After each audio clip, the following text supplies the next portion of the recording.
Top of the morning to you. Yesterday was St. Patrick's Day, and I'd like to just tell a little story about my eighth great grandfather, George Sexton, who is the first of my Irish ancestors to come to the United States, and had a chance to learn a little bit about him. George Sexton, as I said, my eighth great grandfather, was born in Limerick, Ireland in 1632. His father was James, and both George and his father James were descendants of Dennis and Edmund Sexton, both who served as Lord Mayor of Limerick, and had terms, I think, totaling probably over 16 years as they served in that position. Now, the interesting thing is George was a Protestant, and he left Ireland to travel to America, probably sometime in the year 1663, due to repression under Cromwell's son-in-law by the name of General Henry Ireton.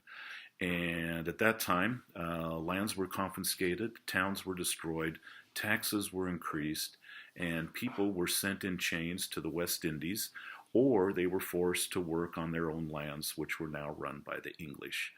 And there is some indication that George actually fled the persecution, I guess we could say for religious reasons, and came and wound up in Massachusetts. And sometime along that line, he married a young lady by the name of Catherine Cowing. We don't know a whole lot about her, but she is my eighth great grandmother.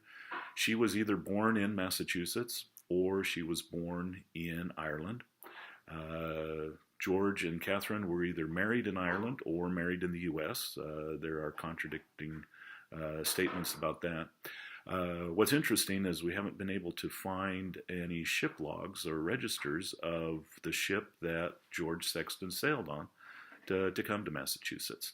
There is some indication he sailed on a ship, the good ship Blessing, but I actually got a roster of the ship's passengers. I couldn't see his name on it, so and I didn't search them all, but it made several crossings.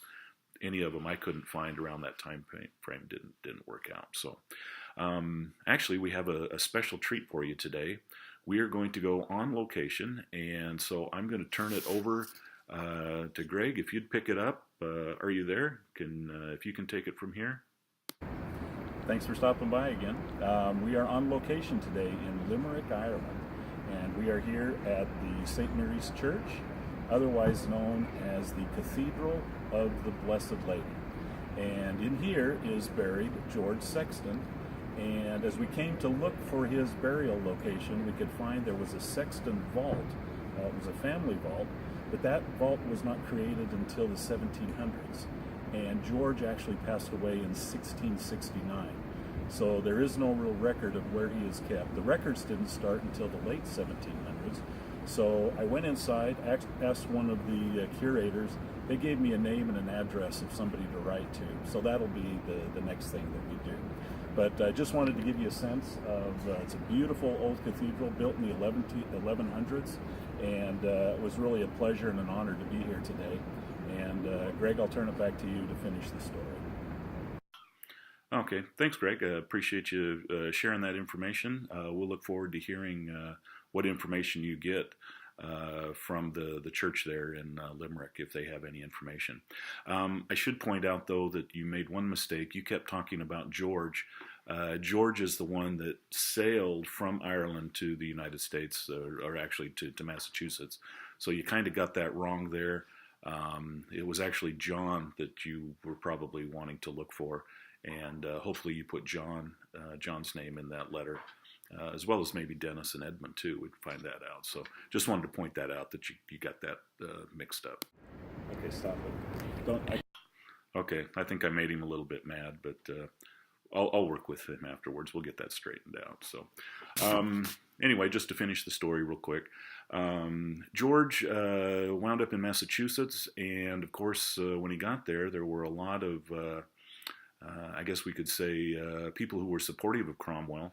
And of course, the reason he had fled was because of Cromwell's decisions and the persecution of the Protestants in Ireland. So the records indicate that he never aligned himself with any churches when he got to Massachusetts. Apparently, none of the children were baptized, even though a couple of them went on and, of course, their descendants, they did play a role there. But there was one story I found. I thought it was kind of interesting. I've lost it here real quick. There was a court case that involved, here it is, in 1678. This is in Westfield, Massachusetts. In 1678, George Sexton and his wife were called before the county court for, quote, abusive words and actions to Samuel Root, constable, end quote. They became compelled to mortgage the lands and the crops they had to pay their debts. So they got a little bit crossways with the law. That's really the only indication I could find. But in 1688, George sold his house and all his lands in Westfield for about 160 pounds to two of his sons, Joseph and Benjamin. And it said that he died leaving an estate valued at 49 pounds and 10 shillings. So probably lived a rough life. Grandmother Catherine, my 8th great grandmother, however, after her George's death, she was admitted to the church in Westfield in 1682 and died about 7 years later. The names of the 6 children that George and Catherine had are known, but the order of their birth is a little bit uncertain, and they may have had other children that weren't quite recorded. So there's still plenty of work to be done on those lines. So thanks for stopping by. Again, this is one of the Irish lines that I have in my family. So in closing, I'll just wish you that may you always walk in sunshine. May you never want for more. May Irish angels rest their wings right beside your door.